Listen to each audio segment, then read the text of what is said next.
Welcome to Pleasure Lit with Patricia, and today I've got a Pleasure Lit guest speaker with me, Alexandra Stockwell, aka the Intimacy Doctor. And she's widely known for her ability to catalyze immediate and profound shifts in high-achieving couples who want it all: the genuine emotional connection, the sensual passion, and the erotic intimacy. Welcome to the show. Thank you, thank you, thank you. I have, over the time of my podcast shows, developed a set of podcast questions that I love asking my guest speakers, because over time I just get more curious into how are you approaching pleasure? How do you live and how do you embody it? And my audience just loves to get to know you this way as well. So I would love to run you through some questions. And to start with, I would love to hear from you. When you hear the word pleasure, what comes to mind? Like, what does it mean to you? But also, how does it feel in your body? Yeah, I would love to answer. And I want to say that one of the things I find so genius about these interview questions is that so much of what we experience, even when we're aware of it, we don't actually verbalize it or articulate it. I just, from that very first question, which I'm not avoiding, I will definitely answer. I'm just doing a little foreplay on my way there. It reminds me of the phenomenon where the Inuits, the Eskimos in Alaska, have 13 different words to differentiate types of snow. And the ancient Egyptians had like 40 different words for heavens, because not that they were like snow all meaning the same thing. We would translate them as snow, but they have so much kind of range and differentiation in their areas that were most important to them. And similarly, I would love for our whole society, starting with you and me, to be able to articulate the experiences of pleasure, which so often are a black box. So I just want to acknowledge that. And then will you just ask the question again and I'll answer it? I know it's about how pleasure feels in my body, but it's different to just directly answer coming back to where we started. What does pleasure mean to you? So what does it mean to you? But also, how does it feel? Pleasure to me is an immediate increase and up of the energy in my system, in my body, and in my soul. And in terms of how it feels in my body, I think there are so many different flavors of pleasure, but what they all have in common is a kind of a warmth and like there are times when it's the very opposite of numb. Sometimes we think the opposite of numb is like pain or feeling a lot. And maybe this is a little bit like the opposite of love. Is it hate or ignorance, So I guess what I'm trying to say is that pleasure in my body feels warm and there's a movement to it, even if it's located in one place, like I'm feeling pleasure in my genitals or pleasure in, if I'm getting a massage, the back of my thighs. But there's a way in which when I'm feeling it in my body, it doesn't feel contained. It feels more holographic. So yes, it's focused in a particular location, but there's some way in which my whole body is participating, or else I couldn't be in pleasure. I love that. Oh, I could already feel it in my body too while you were just describing it. And what is something that brings you a lot of pleasure? I aspire to be able to feel pleasure in any circumstance. In any circumstance that I'm in. Now, I have what these days I would consider a privilege, not to live in a war zone. So I can't speak to doing it in extreme situations. I haven't been in a domestic violence relationship. So for the circumstances of my life, which have many varied challenges within kind of the realm of normal life, I aspire to tap into pleasure whenever it occurs to me. I feel like it's something that I can allow, and it's as simple as walking past a rose bush and thinking, oh, that's pretty. Like I take in that it's pretty versus taking a breath and letting the pleasure just arise within me. So if you ask me a particular time that I experience pleasure, one time is when I don't have to set an alarm and I don't have anywhere in particular to be. I love that experience of gently waking up. It's like I've been wherever I've been for the night, my consciousness as my body lies in bed. And I find it so pleasurable to like find my way back into my body. And I often start my day with a morning caress, which may have erotic energy and may not. Like this isn't code for masturbating, but it's more like I'm reacquainting myself with my whole body. And I find that a very pleasurable moment. Love that. When you look back on your journey, has pleasure always been accessible to you, or has that changed? How is your pleasure journey? Where are you currently at on your journey with pleasure? Okay, it has definitely not always been accessible. I think the one place where it was accessible is I was a pretty serious classical musician through high school. I studied with a member of the New York Philharmonic and I performed in a lot of symphonic orchestra concerts. And there's something about kind of each instrument, each musician playing their part, but we do it together, that I really had kind of ecstatic experiences. I mean, nobody could tell this wasn't performative or dramatic, but it was really nourishing for me.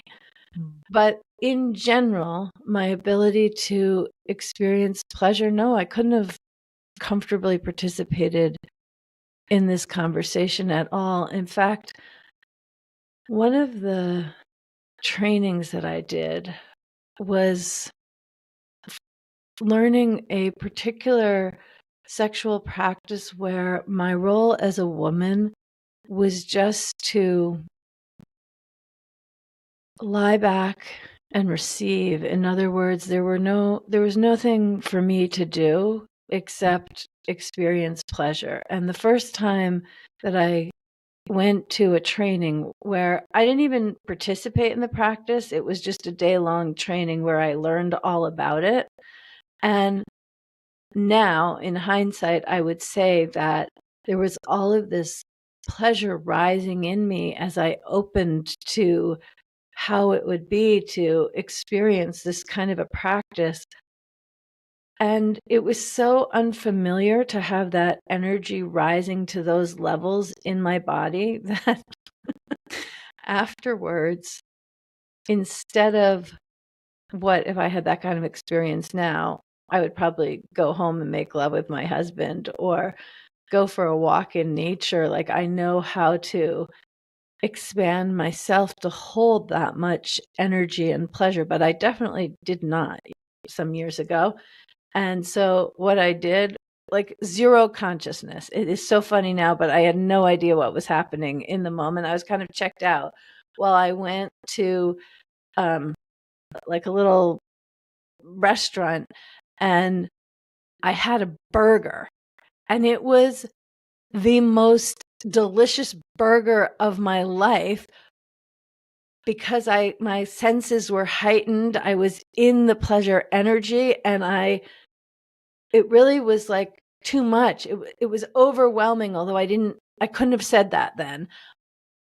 So I had this hamburger, which was an extraordinary experience. I wasn't doing any kind of sensual eating or pleasure redirect. No, it just like anything that touched my body would have been delicious, whether I'd put someone's anatomy in my mouth or, anyhow, it was a burger. And so I ate that burger. But really what was driving that was not a kind of hunger for a pleasurable sensation. It was that in eating that burger, bun and all, I brought myself back to my baseline of not no pleasure. Like I would not say I had zero pleasure, but like the pleasurable range I could tolerate. I might say I wanted more, but the actual pleasurable range my body could tolerate had been maxed out hugely during this day-long training. And when by eating the hamburger, all of that meat and carbs and just like stuffing my face, which was enjoyable, but that's not the point right now. It like was a way to dissipate the energy and bring me back to a much more comfortable baseline so that I could move forward in taking the train back home and do the things I would normally do after being gone for a day of training. So I know I've described this as a very sensation-rich experience, but I really want to convey that my range was quite narrow. And so anytime that I happen, because in participating in trainings, of course, the natural consequences that my range, my capacity for pleasure increased, but it did not just unidirectionally increase a little bit more, a little bit more, a little bit more. No, it's that it was a little bit more and then I had to bring it back down. It was like a rubber band snapping back. And so the way that I have snapped it back over the years has been eating a burger, watching Netflix. Like I don't have destructive vices. I don't do cocaine, but I have my collection of things that I've unconsciously reached for in order to dissipate that energy and bring myself back to the tolerable amount of pleasure that my psychology permitted, my body permitted. So, yes, I That was is, blocked. thank you for sharing that. This is such a like I haven't heard that before, in like turning that into basically food to downregulate and just bring your body back to safety. Because like you just mentioned, when we expand in slow moments, we can expand our capacity, but sometimes when it goes too far, too much, our nervous system, our body's like, whoa, this feels different, this is unsafe, this is unknown, like we need to bring it back down. And then to actually direct it into food to bring it back down. Such a great example that I haven't heard before here on the podcast. So thank you for sharing that. And I'm interested in what kind of personal pleasure blocks do you have? Have you noticed over the time that there are certain blocks that reduce your pleasure experiences, and how do you move through them or help yourself to move through them? There's so many different ways to answer this question because it really depends on the moment, how I orient to it. But I think what I would say is that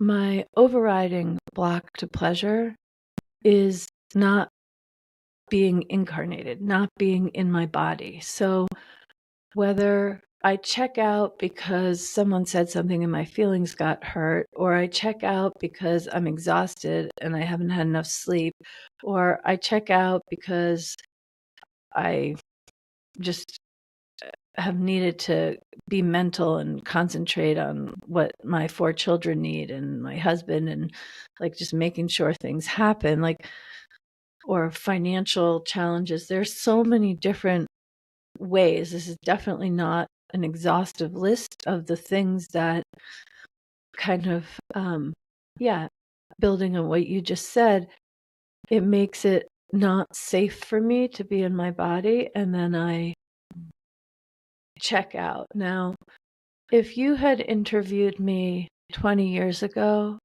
I wouldn't have had any idea how to answer these questions. None. I would have been like, could you please talk English to me? Because it just wouldn't have made sense.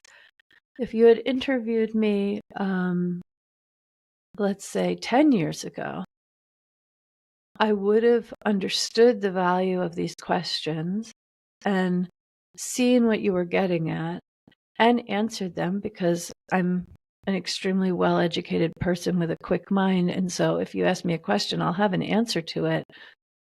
But it would have been more like skimming the top of the truth or answering based on what I could see above the waterline. And now I still have my blocks. I still have my moments when this happens. I had one just last week where one of my children did something that is inherently totally fine, but it triggered me. And I didn't say anything to her because she really hadn't done anything problematic. It was on me that this was triggering. But I watched myself. I stayed up way too late. I zoned out on Netflix. And so what I'm trying to say is that I can catch myself. And sometimes when I have the awareness, I can then pivot back into my body. We'll probably get to ways of doing that. But sometimes I see it and it just takes too much effort. Like I just don't have it in me. So anyway, this is all to say that my umbrella answer, like my overriding description that applies in all situations, is that my block to feeling pleasure is getting into my head and not in my body, because that's where the pleasure happens. I love how you just shared that so authentically, and thank you for that. It's such a beautiful reminder that exactly we've got all blocks, and no matter what we do, they will come up, that we will cross them in our path. But that self-awareness is the first step in being able to actually change it. I recently had a shower and washed my hair like this and realized, geez, hang on a second, I'm not on a run here. My life is not on the line. How about I actually enjoy showering and washing my hair? So there are moments where I still catch myself as well. And I'm now, I would say, really embodied with pleasure, but we still have our blocks. And especially also as a mom, it's a beautiful example too. I've got 2 young kids as well, full-time single mom. There are moments where I'm triggered too, and where I can catch myself now. Okay, you are definitely a lot in your mind now, not in your body, but to bring us back in. And that's so beautiful, such a great reminder. What do you think is, you probably kind of answered it already with that, but what do you think is needed to experience pleasure? You know, I have answered it, but I'll add willingness and desire.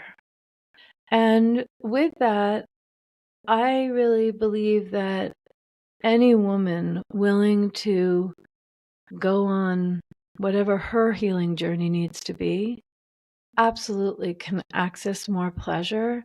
And at a certain point, it becomes less of a therapeutic healing intervention and more driven by desire and the yum of it all. So, yeah, I think that's what's necessary. And along with willingness and desire is the courage to drop into the body and be with whatever is there. I mean, my embodied pleasure journey has included many unexpected moments of grief and tears. In fact, the way I really like to think about it is that we each have our range, whether it comes to emotions or sensations in the body. We have our range, and it's not possible if one side on the scale is positive, pleasurable, happy, amazing feelings or sensations, and the other side is darker and problematic grief, sorrow, anger, pain, just discontent. It's not possible to expand our capacity on one side without expanding our capacity on the other side in equal measure. Now, I'm not an advocate for, if you have an injury or an illness and you're in pain, well, take some pain meds. It's actually very funny for me to say that my husband is a pain management physician. He's the chief of the hospital system in our region, and I wouldn't, not just because I love him and not just because he's right, but like I am an advocate for avoiding pain when that is the thing that is helpful. This isn't pain for its own sake, but there are some kinds of pain, maybe often less physical pain, that we do want to learn to feel. In fact, I have this is a very vulnerable thing that's coming to mind, but in one of my births, there was a very serious complication where after the baby was out and he was totally fine, part of my placenta was retained, and it's extremely dangerous to continue to have placenta, what's often called the afterbirth, that comes out after the child is born. And so what's called a manual extraction was needed, and that means that in the moment, because this was a vaginal birth, it wasn't a C-section, that it was necessary for the doctor to put their hand into my vagina and up to my uterus all the way to the elbow in order to reach the placenta and gently kind of pull it off so it could come out, and then my uterus could close down and do all the healthy, incredible, normal postpartum functions. And I didn't have an epidural, so there was no time to do anything external. And if it is an extremely painful thing after birth to have somebody's hand in your uterus up to the elbow. It is extremely painful. And I remember thinking of a friend of mine whom I didn't actually personally know that well, but we were in a training program together, and she used to post in the communal Facebook group about how much she loved fisting. And that's not anything that has ever been part of my sexual repertoire. But I remember thinking, while this was happening in the first minutes after my baby was born, it was so painful, and I could have checked out and had a traumatic experience and needed a hamburger, so to speak.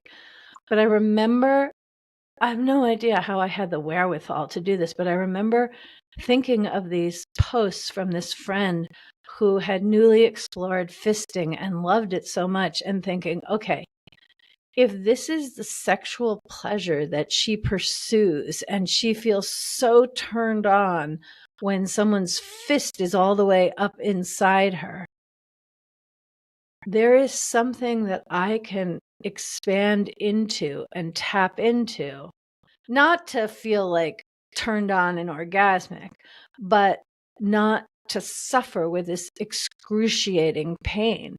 And this manual extraction is something that I don't know exactly how long it took, probably 15 minutes, which is a very long time for this.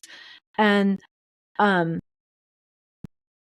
when I started thinking of how my friend got off on fisting, and that there must be a way for a woman to open her body so that in other circumstances, this very set of sensations would be pleasurable.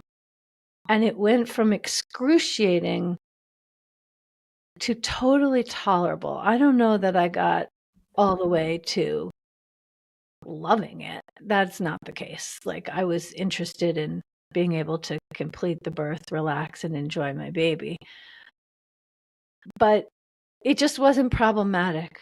And the sting was taken out of it as I don't even know exactly what I did, but it's like I expanded my capacity to feel sensations, and I think it was about 15 minutes, but I could have lasted for an hour in that frame of mind and orientation. Now, I think this is a very odd story to tell on a podcast about pleasure, and I have never ever shared it publicly, but I think it really is an example of how we can learn to expand sensation. And let me just, in case you're a curious listener and want to know, fisting has not become part of my sexual repertoire. I've never had an experience like that again, but it was incredibly empowering and kind of enlightening that from the inside out, I could shift, and instead of clenching my muscles in order to resist this painful experience, really soften them and become a yes to someone up to the elbow doing what needed to be done. Now, I didn't like roll my eyes back in pleasure. I still was very focused on this medical emergency being attended to and passed. But once I made that shift to like open up and allow more sensation, it really wasn't problematic anymore. Thank you so much for sharing that. That is, wow, quite a deep part of your journey and story to hear. And it's such a great reminder, like you just said, or maybe even something that someone hasn't heard before at all. I had something, not to the extent, but where I had a moment where I was crying. I was really sad, deeply sad, but it actually turned into, I would almost say, like a crygasm. Like eventually I turned that sadness and shifted it. And like you said, you can't expand one capacity without the other side of it. And I think that was the first time when I realized that for myself. And after that, I started to research that a little bit more because I'm like, this is interesting.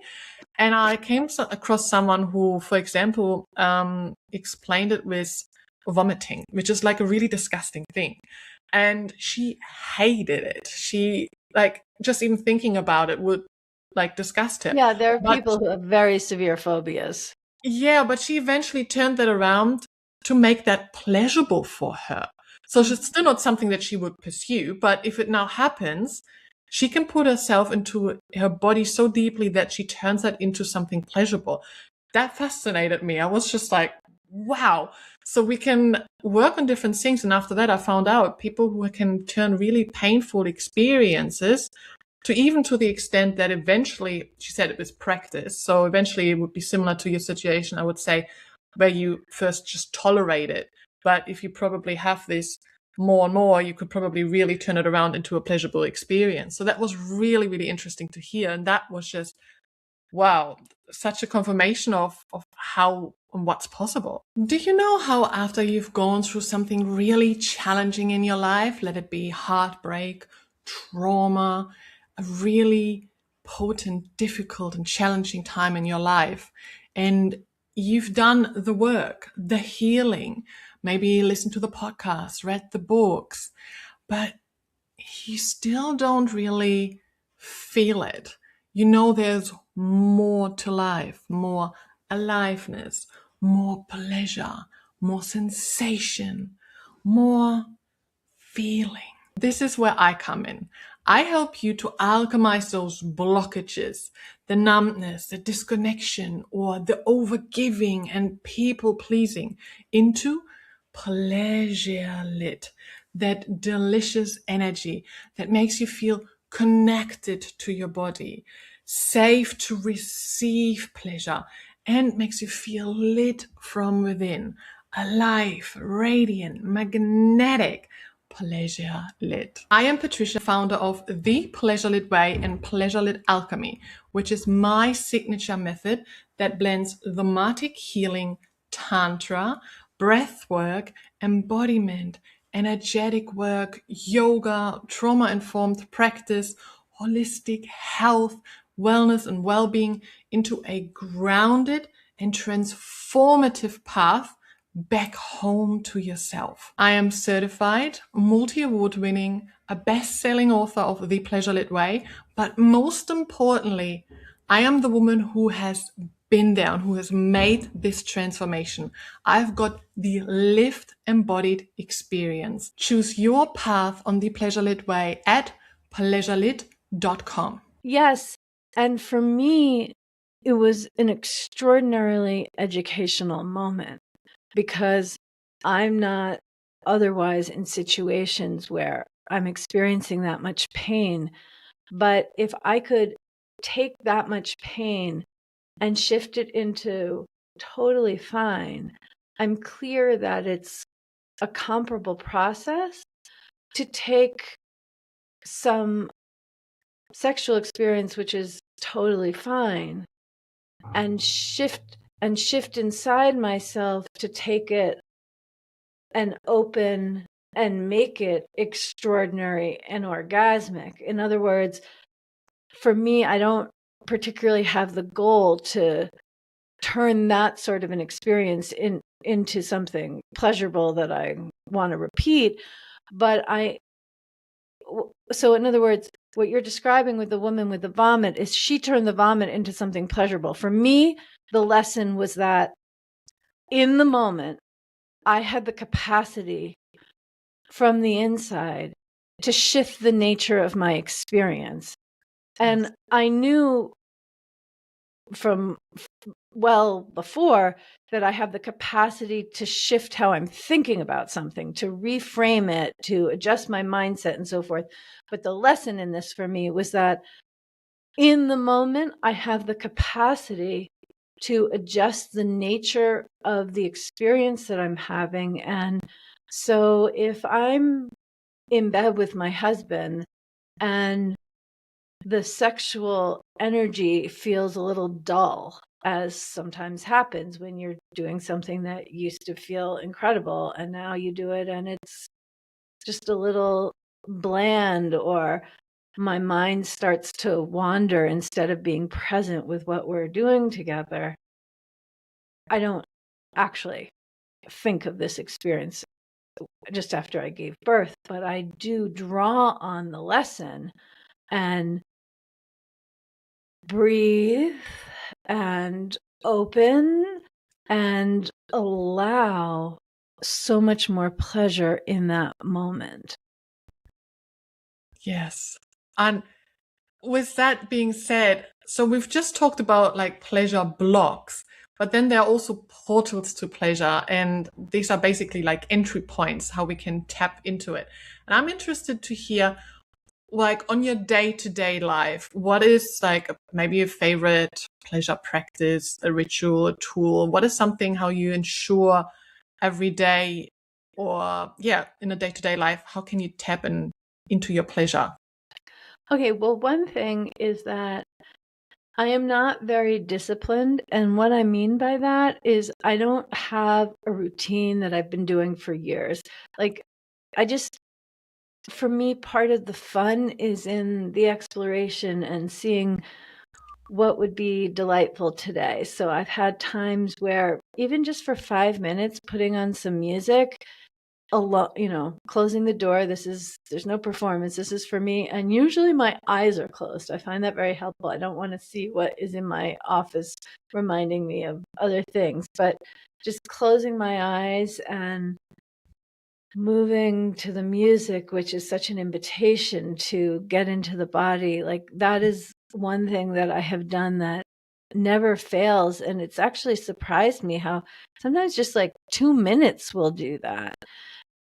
But I think what I really want to say in terms of pleasure practices is that I haven't codified it this way before, but I probably have something for each of my senses that it's so the question for me any given day, okay, which sense is going to be the portal for today's expanded pleasure? And so I have visual things. I usually have fresh flowers in my office, and actually, due to moving furniture around and not having a good place to put it, I've had fresh flowers in my office. My husband, it's a very funny thing because he used to never give me flowers, and I just thought, okay, that's just never going to happen. But so many things can change, and for about 3 years, there's always new flowers as the ones before are fading.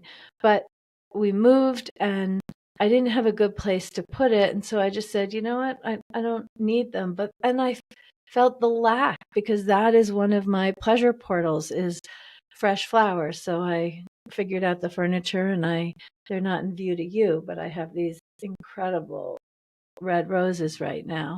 Mm. And yeah, in terms of eating, I take a lot of very long baths. Anyway, my point is that in terms of a pleasure practice, the pleasure practice is to consider which sense is offering the invitation that I want to accept today. I love that. I usually recommend to create like pleasure lists. So Yeah. when people are like, "Oh, I don't know how to access my pleasure," and I'm like, "There are pleasures. They're like you said, 2 minutes practices, and then there are obviously practices where you take maybe a bit longer bath, long walk, all of these other things, and then you can categorize them. And when you feel like I'm a little bit like I would like to tap into my pleasure, but you are out of ideas, inspiration, you can just go on your list. I've got 5 minutes. Oh, I do that and just pick and choose. And I love the idea, like you said, what sense today. That is also really helpful because that reduces it down. And then you can really quickly pick something. Oh, my smell is really good today. How about I put a diffuser on of my favorite scent that helps me drop into my body? Great Yes, idea. exactly. And as you can probably tell, I love linguistics and language. And so I love what you do and have sometimes suggested that to clients too, but I don't call them lists. I call them a menu, Yeah. because there's something about a menu that we're used to looking over the options and see which one is most appealing. A list feels like a to-do list that reminds us of our responsibilities, at least for me. I'm Yeah. not, if Yeah, I do obviously. call it a menu too, but also Oh, sometimes a list. okay. I Well, think I'm that's sure the it's the right German in thing me. sometimes. Yes, yes, yes, yes, German, everything is a list. yes. Yeah. Do you have like a favorite pleasure tool or product? Could be anything. Could be for the bedroom, outside the bedroom. Yeah, so I have a favorite pleasure product. It's funny. I know who makes it. I don't even know, like, the way we refer to, oh, it's a this or a that. It's a rabbit or whatever. I don't even.